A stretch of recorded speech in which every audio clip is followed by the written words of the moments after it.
Hello मेरे young दोस्तों, मैं हूं Rotarian Devansha, rotary club of Amalner, rotary district 3030। आप सबका स्वागत करता हूं। भले ही आज कोरोना की वजह से मगर आपको बहुत लंबी छुट्टी मिली है और इसका आपको भरपूर फायदा उठाना चाहिए। मनुष्य हरदम विपरीत परिस्थितियों में मौके ढूंढने वाला एक प्रजाति है और इसी गुण के वजह से मनुष्य प्रजाति हमेशा फलती और फूलती रही है। आज भी एक विपरीत परिस्थिति है। कोरोना की वजह से हम लोग घर पर हैं और इस परिस्थिति में भी हमें मौके का भरपूर फायदा उठाना चाहिए। इस परिस्थिति में हमारे पास समय है और इस समय में हम हमारे तन का, मन का कैसे ख्याल रखें, ना केवल उसको स्वस्थ रखें मगर समृद्ध और सुदृढ़ कैसे बनाएं, इसके लिए हमें प्रयास करना है। और हमारे पास इसके लिए एक बड़ी ही अच्छी डॉक्टर है, doctor Rita Agarwal. Rotarian doctor Rita Agarwal एक सुप्रसिद्ध कंसल्टिंग साइकोलॉजिस्ट है और न केवल नागपुर में परंतु भारत भर में इनके रिसर्च पेपर काफ़ी प्रसिद्ध है और ये एक साइकोलॉजी में बहुत बड़ी रिसर्चर है। यंग दोस्तों, मैं आपको आग्रह करता हूँ कि रीटा अग्रवाल जी की बात ध्यान से सुने, इसमें आप ही का फायदा है। तो रीटा अग्रवाल जी। Thank you so much, Rotarian Devansha, for this opportunity. And dear students, today we talk on a very important subject, mind, the miracle, and good personality. This has two aspects to it, mind and the good personality. यानी मन का विज्ञान, जिसको हम मनोविज्ञान कहते हैं। Dear students, क्या आपको पता है कि आपका मन कितना चमत्कारी है? मैं आपको 4 बातें इसमें बताऊंगी। इसके पहले आपको ये समझना चाहिए कि हमारे शरीर में 37 ट्रिलियन सेल्स हैं और इन 37 ट्रिलियन सेल्स को बरकरार रखने के लिए हमारा मन 6 ट्रिलियन ऑपरेशंस पर सेकंड करता है उसको कायम रखने के लिए। दूसरी बात, 10 क्वाड्रिलियन ऑपरेशंस आपका मन करता है पर सेकंड आपके शरीर को चलाने के लिए, जैसे आपका ब्लड प्रेशर ठीक रखने के लिए, आपकी बॉडी टेम्परेचर ठीक रखने के लिए, आपके हार्ट को नॉर्मल रखने के लिए। क्या आपको पता था कि आपका मन कितना सुपर कंप्यूटर से भी ऊपर है? इसके अलावा ये हो गया एक चमत्कार। दूसरी बात ये है कि जितनी भी चीजें इस विश्व में, इस धरती पे बनाई गई हैं, चाहे वो बिल्डिंग्स हैं, रोड्स हैं, ब्रिजेस हैं, हेलीकॉप्टर है, एरोप्लेन है, जितनी टेक्नोलॉजी बनाई गई है, किसी के मन में वो आइडिया पैदा हुआ होगा, उसने फिर उस आइडिया को अपने पेपर पे उतारा होगा, उस पे रिसर्च किया होगा, उस पे बहुत काम किया होगा और फिर उसको प्रैक्टिकल रियलिटी में मैन्युफैक्चर करके उसको खड़ा कर दिया होगा। है ना चमत्कार? तीसरा चमत्कार ये है जिसको हम प्लासिबो इफेक्ट कहते हैं। और प्लासिबो इफेक्ट होता है कि अगर आपके शरीर में कोई भी रोग लग जाता है तो उस रोग को आपका मन असिस्ट करता है क्योर करने में। और आजकल एक स्टडीज, बहुत सारी स्टडीज प्लासिबो इफेक्ट पे हो रही हैं कि 60 to 70% क्योरिंग जो हम देखते हैं, जैसे डॉक्टर्स आपको दवाई देते हैं, आप हॉस्पिटल जाते हैं, आप ट्रीटमेंट लेते हैं, उसमें से 60-70% प्लासिबो इफेक्ट है, जिसका मतलब कि आपका बिलीफ और आपका फेथ सिस्टम आपको क्योर करता है, ना कि मेडिसिन। ये बात आजकल डॉक्टर्स भी मानने लग गए हैं और उन्होंने कबूल कर लिया है कि प्लासिबो इफेक्ट नाम की चीज होती है। उसके विपरीत है नोसिबो इफेक्ट, जिसमें अगर आप किसी बीमारी के बारे में सोचते ही जाएंगे, जैसे आजकल कोविड का पैंडेमिक बहुत चला हुआ है पूरे विश्व में, और अगर हम ये सोचते जाएंगे कि कोविड हमें लग जाएगी और हम इस चिंता में रहेंगे तो हमें कोविड लग जाएगी, लेकिन कोविड तो हमारे मन को अटैक नहीं करती है, कोविड तो हमारे शरीर को अटैक करती है। तो अगर हम सारे प्रिकॉशंस लेंगे, मास्क के, सैनिटाइजर्स के, सोशल डिस्टेंसिंग के, तो वो कोरोना हमारे शरीर को अटैक क्यों करेगी? लेकिन हमारा माइंड अगर सोच लेगा कि हमें कोई बीमारी लगेगी तो बीमारी लग जाएगी। इसको हम नोसिबो इफेक्ट बोलते हैं और हिप्नोसिस के बहुत सारे एक्सपेरिमेंट्स इस बात का प्रूफ देते हैं। चौथा पॉइंट है कि आपका जो मन है वो आपकी जो इंटेलिजेंस है, आपका जो मन है वो आपको किसी भी सिचुएशन में अडेप्ट करने के लिए सक्षम रखता है। एक 100 टन का डायनासोर वो तो मर गया, और वो पूरी स्पीसीज ही विश्व से, इस यूनिवर्स से गायब हो गई, लेकिन इंसान तो जीवित है। क्यों? क्योंकि उसका इंटेलिजेंस है जो उसको अडेप्ट करने में, एडजस्ट करने में, चाहे भूकंप आए, चाहे भूखमरी आए, चाहे युद्ध हो, चाहे महामारी आए, चाहे आप अंटार्कटिका में रह रहे हैं, चाहे आप नॉर्थ पोल में रह रहे हैं, चाहे आप साउथ पोल में रह रहे हैं, चाहे आप डेजर्ट में रह रहे हैं, इंसान जीवित रह सकता है। क्यों? क्योंकि उसमें उतनी क्षमता है। आइए इसके पहले एक और पॉइंट डिस्कस करते हैं कि ये मन हमारा ऑपरेट कैसे करता है, ये कौन सी टेक्नोलॉजी है, इसको एफिशिएंट और इफेक्टिव कैसे बनाना चाहिए और कैसे रखना चाहिए। जब आप पैदा हुए थे तो आपके साथ कोई स्टैंडर्ड ऑपरेटिंग मैनुअल नहीं आया था, लेकिन जब आप कोई टेक्नोलॉजी खरीदते हैं, जैसे आप मोबाइल खरीदते हैं या कंप्यूटर खरीदते हैं, तो एक स्टैंडर्ड ऑपरेटिंग मैनुअल साथ में आता है जो आपको बताता है कि इस मोबाइल को ऐसे हैंडल करना, इसमें ये प्रिकॉशंस लेना, इसमें ये डूज हैं, ये डोंट्स हैं, इसको ऐसे साफ रखना, इसमें वायरस ना आए।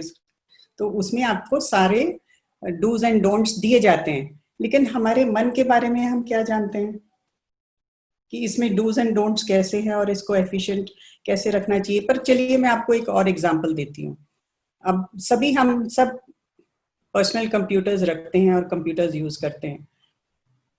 जब आप कंप्यूटर खोलते हैं और आप वाईफाई लगाते हैं, वाईफाई के द्वारा फिर आप किसी सर्च इंजन जैसे गूगल को आप खोलते हैं, और फिर आपके सामने पूरा विश्व आ जाता है गूगल के माध्यम से, क्योंकि वो वर्ल्ड लाइब्रेरी है, उसको वर्ल्ड वाइड वेब बोलते हैं, www।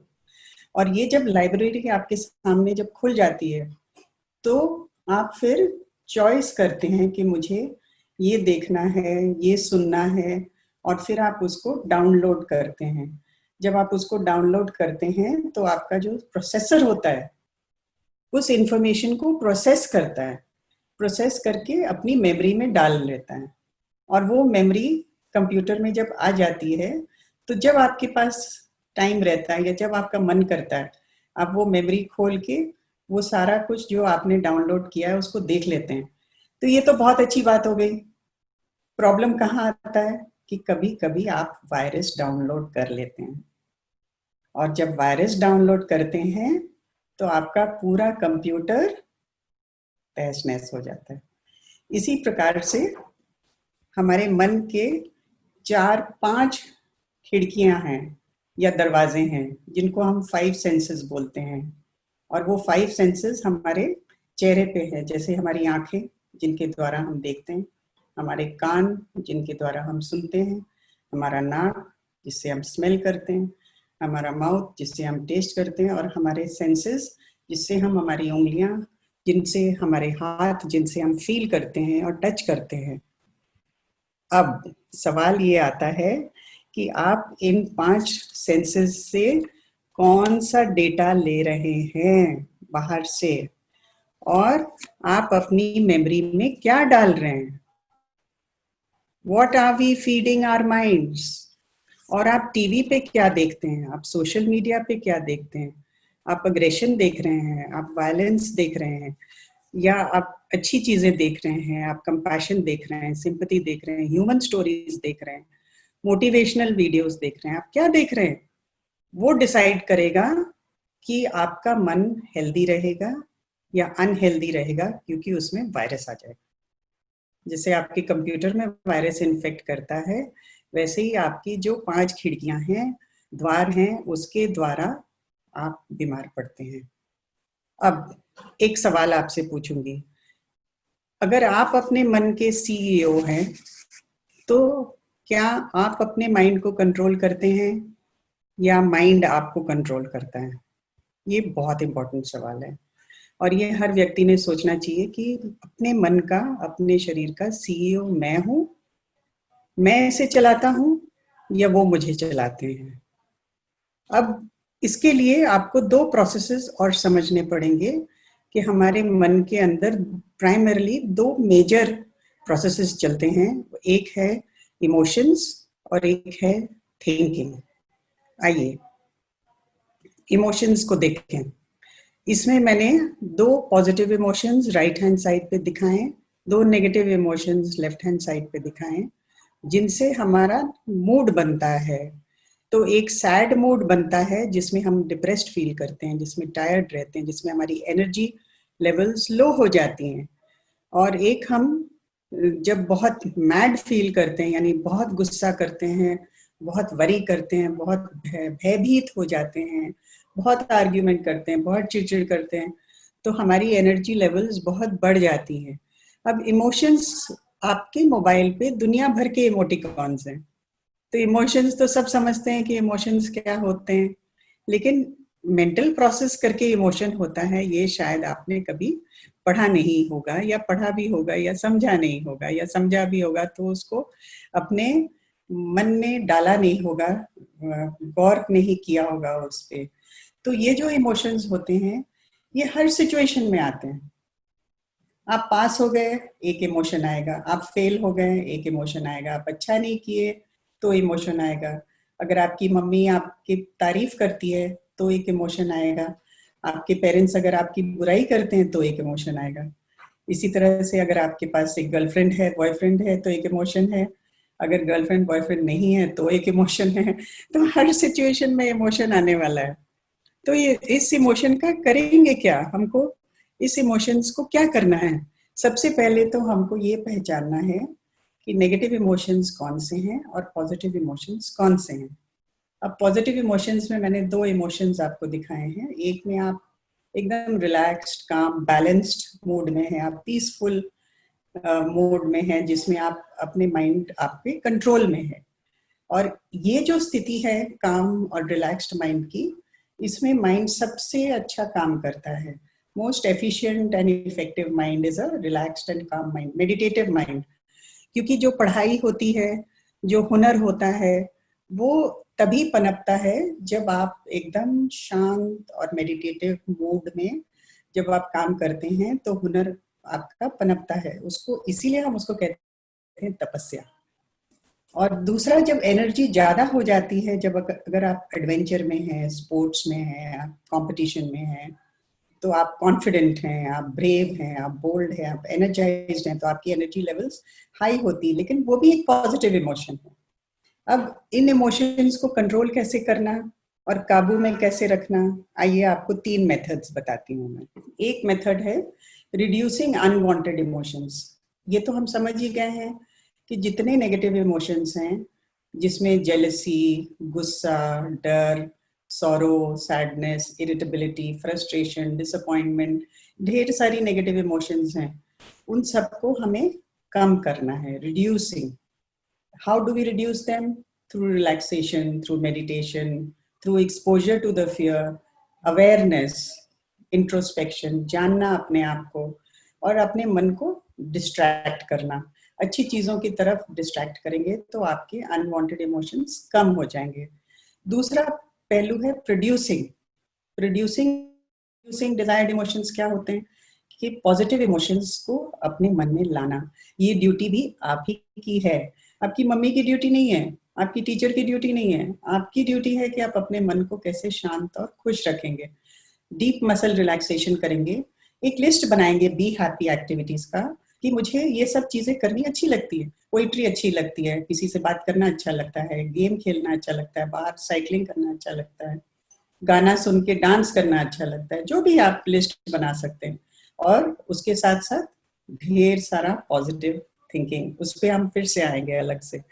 तीसरा पहलू है converting emotional energy into constructive channels. ये पॉइंट तो आपको समझना ही चाहिए, इसमें मैं क्या कहना चाह रही हूँ, क्योंकि इमोशंस में बहुत एनर्जी रहती है और वो बहुत कुछ मूवमेंट कर सकती है। मैं आपको एक सिंपल सी बहुत खूबसूरत सी स्टोरी सुनाऊंगी। महात्मा गांधी जी का सबने नाम सुना है, हमारे राष्ट्रपिता माने जाते हैं। तो जब वो एडवोकेट गांधी थे, मोहनदास करमचंद गांधी, और साउथ अफ्रीका में काम कर रहे थे, तो एक दिन वहां पे, ये स्टोरी बहुत मशहूर है और आप सबने सुनी होगी, जब वो ट्रेन में सफर, उन्होंने टिकट खरीदा और वो ट्रेन में जब सफर कर रहे थे, तो गोरों ने उनका सामान उठाया गांधी जी को एक तरह से धक्का दिया और जोहानिसबर्ग प्लेटफॉर्म पे उनको फेंक दिया। किस तरह का इमोशन आया होगा गांधी जी के मन में, हम सब इमेजिन कर सकते हैं, महसूस हुआ होगा। -डिग्री टेम्परेचर में कोई 20 डिग्री होगी, जिसमें वो प्लेटफॉर्म मुंह के बल रहे, उठे नहीं, पसीना पसीना हो गए। उस ठंड में भी गांधी जी पसीना पसीना हो गए, गुस्से से लाल पीले हो गए। आधा घंटा उस प्लेटफॉर्म से उठे नहीं, लेटे रहे। और फिर जब आधे घंटे के बाद उनका इमोशन शांत हुआ तो वो धीरे से उठे। उन्होंने अपना कोट जो गिर गया था, गिरा दिया गया था, वो उठाया, कंधे पे डाला और उन्होंने एक निश्चय किया। आप सब जानते हैं उन्होंने क्या निश्चय किया। उन्होंने निश्चय किया कि मैं अब आप सब लोगों को मेरे देश से बाहर फेंकूंगा। I will throw you out of my country. You have thrown me out of the train. I will throw you out of the country. इसको कहते हैं कंस्ट्रक्टिव चैनल, कि आपने अपने भरपूर गुस्से को एक अच्छे गोल में कन्वर्ट किया और आपने निर्णय किया कि मैं गोल को हासिल करके रहूंगा। आप डिस्ट्रक्टिव नहीं हुए। आपने ओसामा बिन लादेन की तरह ट्विन टावर्स की धज्जियां नहीं उड़ाई, कोई भी बम नहीं फोड़ा, आपने डिस्ट्रॉय नहीं किया दुनिया को। आपने एक कंस्ट्रक्टिव काम किया देश के लिए, हिंदुस्तान के लिए। और इसी प्रकार से इसको हम कहते हैं converting emotional energy into constructive channels. My dear friends, ये 3 चीजें याद रखिएगा इमोशनल कंट्रोल में, जिससे आपका मनोबल बहुत बढ़ जाएगा। आइए दूसरे प्रोसेस पे चलते हैं। दूसरे प्रोसेस को कहते हैं, मेंटल प्रोसेस को कहते हैं थिंकिंग। हर एक विचार जो आपके मन में आता है वो पॉजिटिव विचार नहीं रहता है। हर विचार जो आपके मन में आता है वो लॉजिकल या रैशनल विचार नहीं होता है। ढेरों विचार नेगेटिव विचार होते हैं। एक साइंस के जर्नल में लिखा था कि प्रतिदिन 60,000 विचार हमारे मन में घूमते हैं, 60,000 थॉट्स पर डे। अब आप सोचिए कि अगर ये 60,000 थॉट्स नेगेटिव हो जाएं तो आपकी तो माइंड की बैंड बज जाएगी, धज्जियां उड़ जाएगी। और आपका माइंड हेल्दी रहेगा कि अनहेल्दी रहेगा। इसलिए ये 60,000 थॉट्स को हमने कोशिश करनी चाहिए कि हम इसको पॉजिटिव थिंकिंग में कन्वर्ट करें। तो पॉजिटिव थिंकिंग क्या होती है? Positive thinking is a mental attitude that expects good and favorable results in life. A positive mind anticipates happiness, joy, health, and a successful outcome of every situation and action. ये आसान काम नहीं है, ये मुश्किल काम है, लेकिन हमको इसमें प्रैक्टिस करना है कि हम हर चीज में, हर सिचुएशन में, हर स्थिति में, चाहे हम फेल हो गए, चाहे हम कितनी बार भी फेल हो गए, हमको ये सोचना है, एक उम्मीद के साथ जीना है कि नहीं, सब अच्छा होगा, मेरी लाइफ अच्छी हो जाएगी, मैं सक्सेसफुल होऊंगा, मेरी लाइफ का कुछ ना कुछ मकसद जरूर है और इसीलिए ईश्वर ने मुझे पैदा किया है। Good things will happen to my life. Amitabh Bachchan ji की एक बहुत इम्पोर्टेंट पोएम है जो उनके पिताजी ने, हरिवंश राय बच्चन जी ने लिखी थी, जिनको वो हमेशा टीवी पे बोलते हैं, और वो इसी पॉजिटिव थिंकिंग पे है। जब वो कहते हैं कि अगर आपकी मन की हो तो बहुत अच्छा, मन की ना हो तो और भी अच्छा। क्यों, कैसे हो सकता है? ईश्वर ने आपके लिए कोई एक अलग और भी खूबसूरत धन बनाया है जिसको आप हासिल करके रहेंगे। देखिए कितनी पॉजिटिव बात हुई। अब आइए इसके भी मेथड्स देखते हैं। Methods of positive thinking: self talk, inner conversations, automatic thoughts. आप अपने आप से कैसे बातें करते हैं? होता ये है कि जब हम दूसरों से बात करते हैं तो हम काफी पॉजिटिव बात करते हैं, लेकिन हम अपने आप से क्या बात करते हैं, ये ज्यादा इम्पोर्टेंट है कि हम अपने आप से भी बहुत ही पॉजिटिव टोन में बात करें और दूसरों से भी पॉजिटिव टोन में बात करें। दूसरा पॉइंट है converting negative thoughts into positive thinking. कि मैंने आपको जब बताया कि 60,000 विचार आते हैं, उसमें आपको जब नेगेटिव विचार दिखता है तो उसको तुरंत पकड़ के उसको कन्वर्ट कर दीजिए और उसको पॉजिटिव कर दीजिए, उसको आगे बढ़ने मत दीजिए। सेल्फ एफर्मेशंस आपको हमेशा अपने बारे में अच्छा सोचना है। आपके हुनर हैं, टैलेंट्स हैं, स्किल्स हैं, आपका इंटेलिजेंस है, उसके बारे में आपको पॉजिटिव सोच के अपने मन में हमेशा उसको एफर्म करना है डेली कि मैं अच्छा हूँ, मेरी लाइफ अच्छी है, मेरे पेरेंट्स अच्छे हैं और मैं कुछ ना कुछ अच्छा करके दिखाऊंगा। और पॉजिटिव विजुअलाइजेशन भी एक टेक्निक है कि आप जब आंख बंद करके थोड़ा सा मेडिटेटिव पोजीशन में रहेंगे तो आप हमेशा नेचर के साथ रहिए। जो ब्यूटी है नेचर की उसको इमेजिन करिए और अपने लाइफ को भी पॉजिटिव वे में इमेजिन कीजिए। ये विजुअलाइजेशन के कुछ मेथड्स हैं। अब आइए थोड़ा सा और आगे बढ़ते हैं। Building blocks to mental health. तो एक हो गया इमोशंस को कंट्रोल करना, एक हो गया थॉट्स को कंट्रोल करना, तीसरी बात है होप फॉर द फ्यूचर। हमेशा एक ऑप्टिमिस्टिक और होपफुल माइंडसेट जो होता है वो सक्सेस की ओर आपको ले जाता है। ऑप्टिमिज्म एक सेट ऑफ हैबिट्स हैं जिसको आप लर्न कर सकते हैं, वो ऑटोमेटिकली नहीं आते, आपको सीखना पड़ता है। आपके घर में अगर आपको, आपके स्कूल में, आपके घर में अगर आपको ऑप्टिमिज्म सिखाया गया है तो बहुत अच्छी बात है, नहीं तो आप खुद भी इसको सीख सकते हैं। और रेजिलियंस एक बहुत बड़ी चीज़ है जिसपे आजकल बहुत सारी किताबें निकली है। रेजिलियंस में 3 एस्पेक्ट्स हम समझते हैं। एक है सेंस ऑफ मास्टरी कि भाई मेरी लाइफ मेरे कंट्रोल में है, मेरा हुनर मेरे कंट्रोल में है और मैं इसका अच्छा इफेक्टिव और एफिशिएंट इस्तेमाल कर सकता हूँ। सेंस ऑफ रिलेटेडनेस होता है सोसाइटी के साथ जुड़ के रहना, अपने पियर्स के साथ, अपने फैमिली के साथ, अपने सोशल कम्युनिटी के साथ जुड़ के रहना, रिलेटेडनेस, ये इससे रेजिलियंस आपका बढ़ता है। अगर आप आइसोलेशन में रहते हैं तो आपका रेजिलियंस नहीं बढ़ता है। एंड लो इमोशनल रिएक्टिविटी, जो हम बात कर चुके हैं ऑलरेडी, कि इमोशंस में हाई हाई नहीं करना है, इमोशंस को कंट्रोल करना है, उसकी एनर्जी कम रखनी है और रिएक्शंस ज़्यादा नहीं देने हैं। अब आइए एक और बहुत इम्पोर्टेंट पहलू है। स्वामी विवेकानंद को मैं बहुत मानती हूँ। उन्होंने रामकृष्ण मिशन की स्थापना की थी और श्री परमहंस रामकृष्ण जी के वो शिष्य थे और उन्होंने कहा था कि you cannot believe in God unless you believe in yourself. तो ये जो अपने पे विश्वास है ये सबसे पहले है। उन्होंने बहुत अच्छी अच्छी बातें कही थी यूथ के लिए। आप सब ने स्वामी विवेकानंद जी की किताबें पूरी पढ़नी चाहिए। और उन्होंने कहा था मंदिरों की घंटियां बजाने से कुछ नहीं होगा लाइफ में, अपने आप पे विश्वास रखो, काम करो और आपका जो हुनर है उसको उठो और विकसित करो और मनुष्य की सेवा करो। Serve humanity, serve the community, but first believe in yourself. उसको, इस बात को और आगे ले जाऊंगी। ये स्वामी विवेकानंद जी ने ही कहा था कि मैं जैसा हूं मैं परफेक्ट हूं, जैसा भी हूं मैं परफेक्ट हूं। I must awake and arise to fulfil my potential.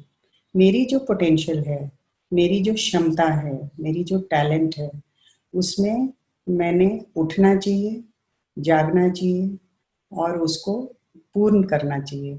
ये मेरा कर्तव्य है, ये मेरा पहला कर्तव्य है।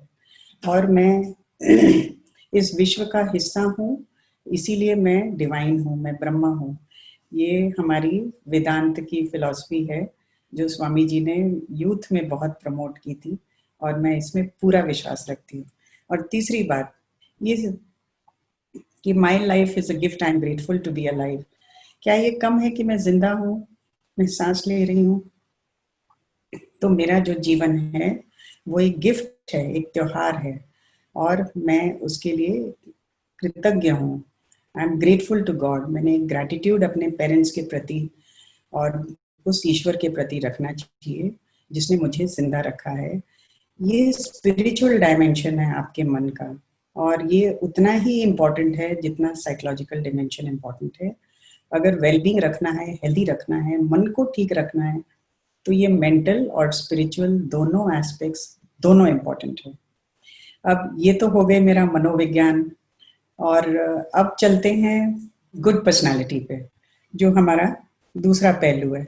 और लेकिन ये मन अगर आप संभाल लेते हैं, मन को कंट्रोल रखते हैं, बैलेंस में रखते हैं, आपके इमोशंस और विचारों को आप ठीक रखते हैं, तो आपकी गुड पर्सनालिटी तो वैसे ही डेवलप हो जाएगी।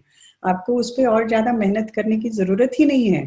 लेकिन फिर भी मैं कुछ पॉइंटर्स, कुछ इंडिकेटर्स आपको ऐसे देना चाहती हूँ जो आपके ध्यान में रहेगा एज अ लीडिंग पॉइंट कि मुझे और क्या क्या करना है लाइफ में, क्योंकि अभी आपके पास बहुत लंबा रास्ता है और आपको बहुत दूर जाना है। पहला है बी अ प्रॉब्लम सॉल्वर। अब देखिए ये 8 बहनें हैं जिसमें क्वेश्चंस आते हैं where, who, what, why, how, which, when and where, which. ये जो 8 प्रश्न हैं, ये जब आप कोई भी आपके सामने प्रॉब्लम आती है, जब आप ये 8 प्रश्न पूछते हैं, इससे आपका इंटेलिजेंस और इंटेलेक्चुअल डेवलपमेंट बढ़ता है, क्योंकि इसमें फिर आपको प्रॉब्लम्स के सॉल्यूशंस मिलते हैं। अब मैं फिर स्वामी विवेकानंद जी की बात करूंगी। उन्होंने कहा था बुद्धि क्षमता का विस्तार। बुद्धि क्षमता का विस्तार बहुत ही इम्पोर्टेंट है। उन्होंने 4 चीजें बताई थी पर्सनालिटी की, जिसमें से एक था बुद्धि क्षमता का विस्तार, इंटेलेक्चुअल डेवलपमेंट। आप इंटेलिजेंस पोथियां पढ़ के और सिर्फ आपने जो स्कूली ज्ञान लिया है, जैसे history, geography, science, physics, chemistry, biology, ये तो ज्ञान ठीक है, ये अच्छा ज्ञान है, ये आपने लेना चाहिए। लेकिन क्या इस ज्ञान से आपका वैज्ञानिक माइंड जाग रहा है? वो इम्पोर्टेंट पार्ट है। इंटेलेक्चुअल डेवलपमेंट, इंटेलिजेंस डेवलपमेंट होता है जब हम हर चीज में एक क्वेश्चन पूछते हैं और उस प्रॉब्लम का सल्यूशन ढूंढते हैं, तो हम अपने लाइफ को भी अच्छे से जी सकते हैं, क्योंकि प्रॉब्लम्स तो आएंगी। आपकी लाइफ बेड ऑफ रोजेस तो होने नहीं वाली है। मैं तो गारंटी के साथ बोल सकती हूँ कि लाइफ में प्रॉब्लम्स आएंगी, क्योंकि किसी की भी लाइफ स्मूथ नहीं चलती। लेकिन हमें हार नहीं मानना है, हमें रोना नहीं है। तो गुड पर्सनालिटी में अगर आप प्रॉब्लम सॉल्वर हैं और आप सवाल पूछते हैं और आप जवाब ढूंढते हैं, इसीलिए तो आपको शिक्षित किया गया है। तो जब आपका मन शिक्षित हो जाता है तो आप एक प्रॉब्लम सॉल्वर बन जाते हैं, प्रॉब्लम क्रिएटर नहीं बनते। दूसरा पहलू, गुड सोशल रिलेशंस। सबसे रिश्ते बना के रखिए, माँ बाप से, फैमिली से, भाई बहन से, अपने पीयर ग्रुप से। और पीयर ग्रुप में हम कहते हैं संगति का असर बहुत गहरा होता है। अच्छे फ्रेंड्स ढूंढेंगे जो आपको कुछ सिखाएंगे, आप उनको कुछ सिखाएंगे, और आपका एक अच्छा स्ट्रॉन्ग सोशल सपोर्ट सिस्टम बनेगा। और किसी से नफरत नहीं करेंगे, किसी से भेदभाव नहीं करेंगे, धर्म निरपेक्ष रहेंगे। कोई धर्म अच्छा है, कोई बुरा है, ऐसा बिल्कुल सोचेंगे नहीं। पूरे ह्यूमैनिटी से प्यार करेंगे, जिसको हम यूनिवर्सल कंपैशन बोलते हैं, यूनिवर्सल एम्पैथी बोलते हैं। और ये चीज़ें बहुत इम्पोर्टेंट है, क्योंकि अभी देखिए विश्व जो है, पूरा ग्लोब इतना सिकुड़ के रह गया है। ये वर्ल्ड पैंडेमिक जो आया, वो उस कोरोना ने एक अच्छा काम किया कि सब पूरी ह्यूमैनिटी को एक साथ जोड़ दिए, क्योंकि सभी सफर कर रहे हैं, सभी एक ही नाव में हैं। कोई बोल ही नहीं सकता है कि तू अच्छा है, मैं बुरा हूँ, तेरी स्थिति ज्यादा अच्छी है मेरे से, ऐसा है ही नहीं। सभी एक लेवल पे आ गए हैं। The whole civilization is levelized on one single level. तो गुड सोशल रिलेशंस। तीसरा पहलू, गोल सेटिंग। गोल सेटिंग क्या होता है कि आपके जीवन का कोई एक लक्ष्य होना चाहिए, एक नहीं, 2 होने चाहिए। किसी का है कि मुझे सबसे बेस्ट सिंगर बनना है, किसी का है कि मुझे विश्व का सबसे बड़ा क्रिकेटर बनना है, किसी का है कि मुझे वैज्ञानिक बनना है, किसी का है कि हिंदुस्तान को मैंने न्यूक्लियर मिसाइल्स का प्रोग्राम मैंने टॉप पे पहुंचाना है और इंडिया को नंबर 1 करना है। तो लक्ष्य किसी भी प्रकार का हो, चाहे स्पोर्ट्स का हो, चाहे आर्ट का हो, चाहे सिंगिंग का हो, चाहे विज्ञान का हो, कोई भी ज्ञान का हो, आपके पास जीवन में कुछ एक सॉलिड लक्ष्य होना चाहिए। जिससे आपको इंटरेस्ट आता है, जिससे आपको पैशन आता है, जिससे आपको प्रेम है, लगाव है, और जिसके पीछे आप लग जाते हैं कि मुझे ये हासिल करना है। अब मैंने यहाँ पे focus on long term dreams and short term goals लिखा है। लॉन्ग टर्म ड्रीम्स की बात होती है कि एक लंबा सपना भी देखना है कि 10-20 साल में मुझे क्या हासिल करना है, और उससे जुड़ा हुआ एक शॉर्ट टर्म गोल बनाना है। डेली गोल बनाइए, मंथली गोल बनाइए, 6 मंथली गोल बनाइए, साल का गोल बनाइए, और उस पर लग जाइए, डटे रहिए। देखिए, हमारे 11th प्रेसिडेंट ऑफ इंडिया थे डॉक्टर APJ अब्दुल कलाम, जिनकी मैं बहुत बड़ी रिस्पेक्ट करती हूँ। उनको भारत रत्न मिला, उनको पद्म विभूषण मिला, उनको पद्मश्री मिला, उनको क्या नहीं, कौन से अवार्ड्स उनको नहीं मिले। तो उन्होंने क्या कहा था? Dream dream dream, make your dreams your thoughts and the thoughts will become reality. तो लॉन्ग टर्म ड्रीम्स तो हर व्यक्ति में, हर बच्चे में होना ही चाहिए, लेकिन उसके साथ जुड़ना चाहिए आपके विचार और आपका इमीडिएट लक्ष्य।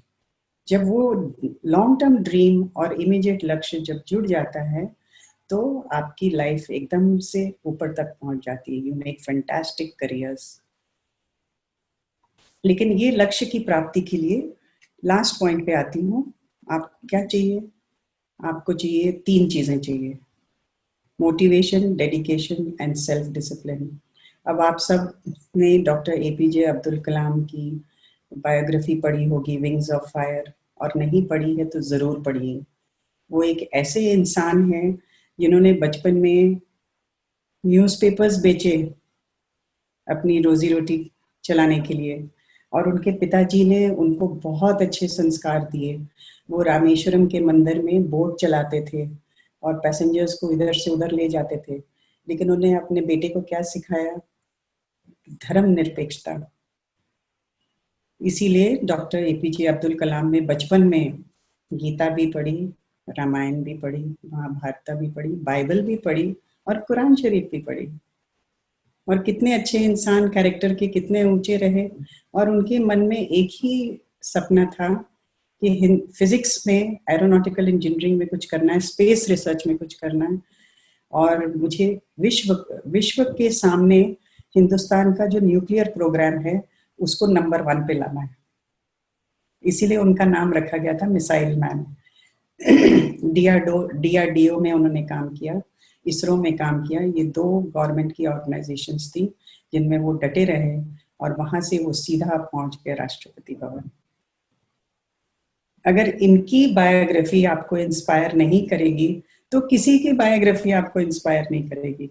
इनमें ये सारी चीजें हैं: मोटिवेशन, डेडिकेशन, सेल्फ डिसिप्लिन। बच्चों, यहाँ पे मैं अपना ये समाप्त करती हूँ। Thank you very much for listening to me, and wish you, God bless you, and wish you a very, very happy life ahead. Thank you.